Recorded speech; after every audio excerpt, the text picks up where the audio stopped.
ready for a deep dive into a world where the lines between what's real and what's imagined get a little blurry. It sounds intriguing. We're diving into Transient, a screenplay that blends thriller, drama, and a touch of the paranormal. Ooh, I always find those stories so captivating. There's just something about haunted houses, you know? It's like they tap into this primal fear of the unknown. Transient definitely plays on those fears, but at its core, it's a story about Matt, a filmmaker grappling with some serious personal demons. Oh, tell me more. So we've got Matt, successful filmmaker, but his personal life is a mess. A troubled relationship, the weight of his success, and his younger sister, Siren, is battling a serious illness. That's a lot to deal with. To escape, to find inspiration for his next project, he chooses Myreton House as a filming location. And, well, let's just say things take a very unsettling turn. I can see why this would make a great thriller.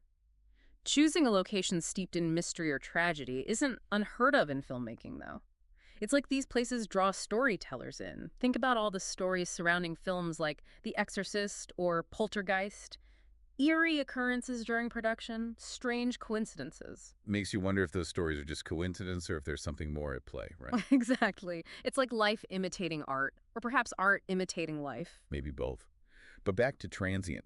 In Act 1, we see Matt trying to hold it together while these strange events start to unfold at Myreton. So the screenplay doesn't just hit you with the paranormal right away. It's more of a slow burn, but right from the start, you sense something's off about the house. I see, building the suspense. The cleaning crew is actually the first to experience the strange happenings. Unexplained noises, objects moving on their own, almost like whispers of something unseen trying to make contact. This is where the idea of transient phenomena comes into play, something the screenplay's title cleverly hints at. Imagine unexplained events, like a sudden cold draft, things disappearing and reappearing, apparitions that vanish as quickly as they appear. These fleeting, unexplainable moments, they defy logical explanation, popping up like flickering shadows at the edge of our perception. It's like trying to catch smoke, isn't it? You know something's there, you might even sense it, but actually proving it, finding concrete evidence, that's the real challenge. Exactly, and that's where Frank comes in. That's Fred, who also happens to be a parapsychologist, right? Yes. He approaches these strange events with a scientific curiosity, using tools like EMF readers. You know those devices some believe can detect fluctuations in electromagnetic fields, potentially indicating a spirit presence? EMF readers. hmm Now, those are fascinating, if not a little controversial. Do they actually hold any weight in these types of investigations? Well, that's a question that sparks debate among both skeptics and believers. Some dismiss them as pseudoscience, attributing readings to natural fluctuations in the environment, while others see them as a potential window into the unseen world. So it's like trying to capture a ghost in a bottle. In a way, yes. And I think that's what makes Transient so intriguing. It doesn't tell us what to believe. It presents these tools and techniques without definitively saying whether they work or not, leaving it up to us to grapple with our own beliefs about the unknown. So we're left wondering along with the characters. And that uncertainty is reflected in the characters themselves, creating this great dynamic. You've got Frank approaching the paranormal with an open mind, and then there's Matt, who's desperately clinging to logic and reason, trying to explain away the strange events at Myreton. In fact, he even accuses the cleaning crew of making it all up just to get attention. Which, let's be honest, is a pretty human reaction when faced with something you can't explain. It's easier to dismiss it as a hoax or a misunderstanding than to accept that something truly unsettling might be happening. Absolutely. But as these unexplained events at Myreton escalate, Matt's carefully constructed wall of logic starts to crumble. And this is where Transient gets really good. It masterfully connects what's happening in the house with Matt's internal struggles. As the paranormal activity intensifies at Myreton, so does the reality of Siren's illness. It's like these two separate threads are intertwined, pulling Matt further and further into this spiral of fear, grief, and the unsettling realization that some things just can't be explained away by logic alone. And as that wall crumbles, the tension in the screenplay really starts to build.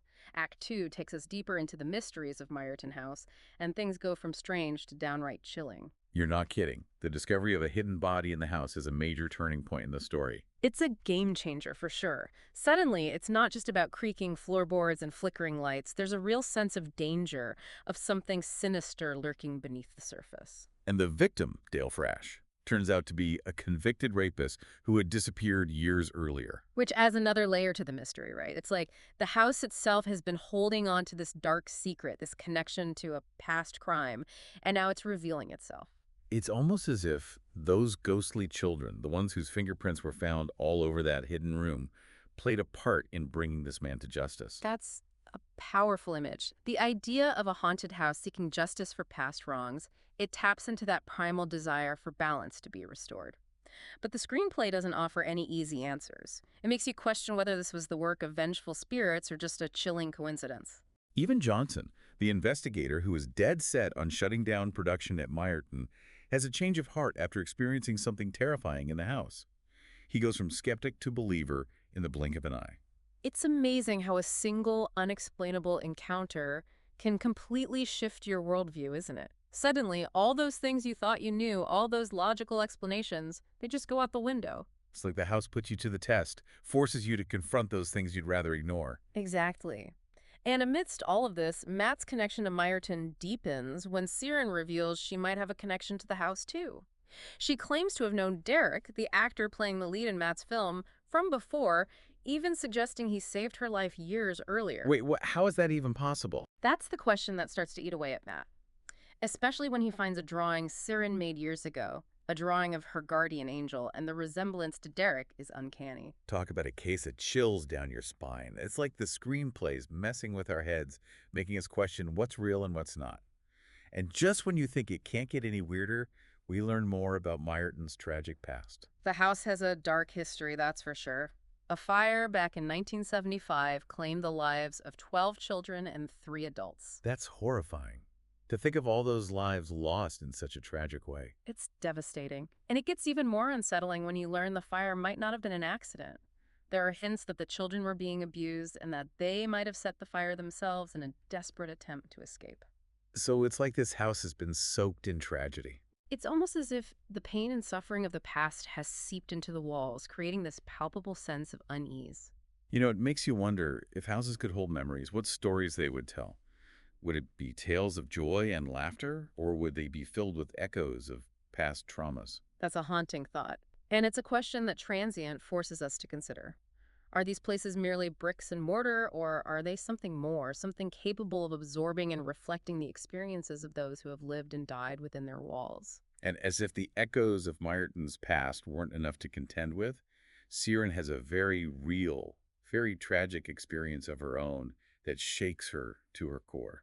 The scene where she witnesses the aftermath of a drunk driving accident, a young girl caught in the crossfire, is incredibly powerful. It's a stark reminder of the fragility of life, of how quickly things can change.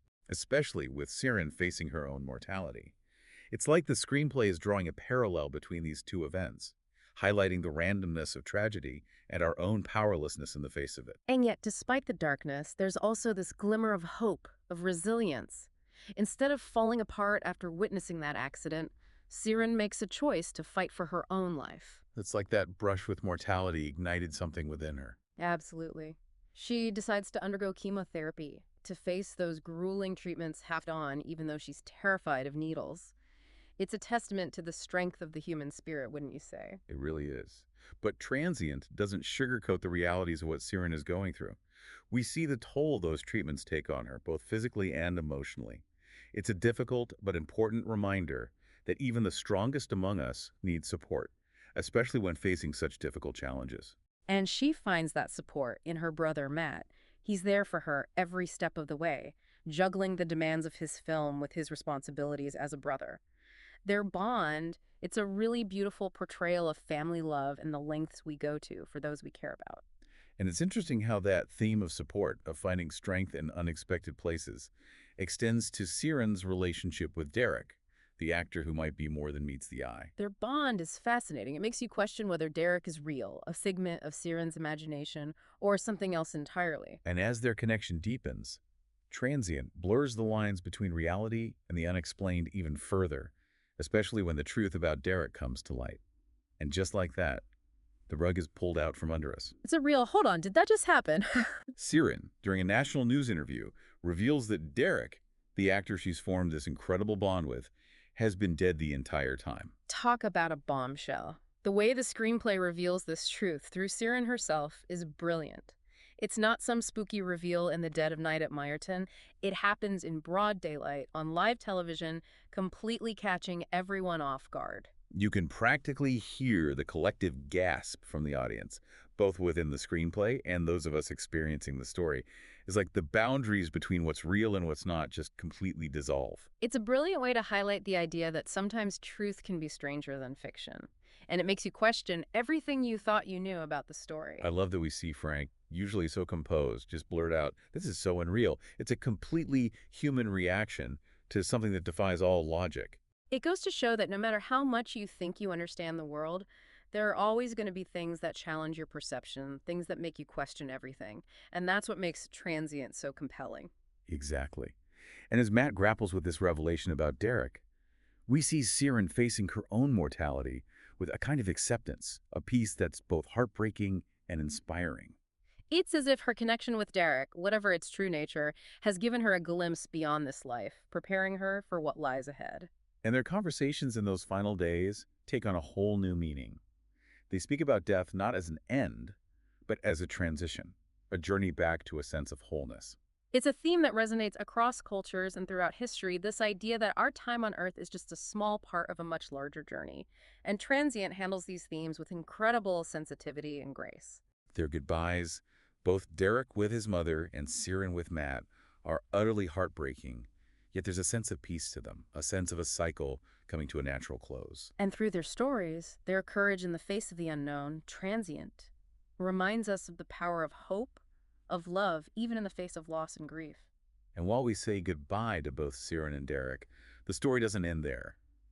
A year later, we see Matt accepting an award for his film, the very film inspired by his experiences at Meyerton and his bond with his sister. That scene always gets to me. The way he dedicates the award to Siren, you can feel the love in his words, the bittersweet pride. It speaks to how those we've lost continue to shape us, even in their absence. And then there's that final scene with the television in Matt's bedroom, flickering to life as he's speaking, seemingly capturing his words for an unseen audience. It gives me chills every time I think about it. Chills, but also a sense of comfort, wouldn't you say? Like a subtle hint that maybe, just maybe, Siren is still out there watching over him. It's the perfect ambiguous ending to a story that's all about blurring the lines between the real and the imagined. Transient stays with you long after the credits roll. It makes you wonder what stories our own homes would tell if those walls could talk, what mysteries might be hidden just beyond our perception. So as we resurface from this deep dive, we're left with more questions than answers. But perhaps that's the point.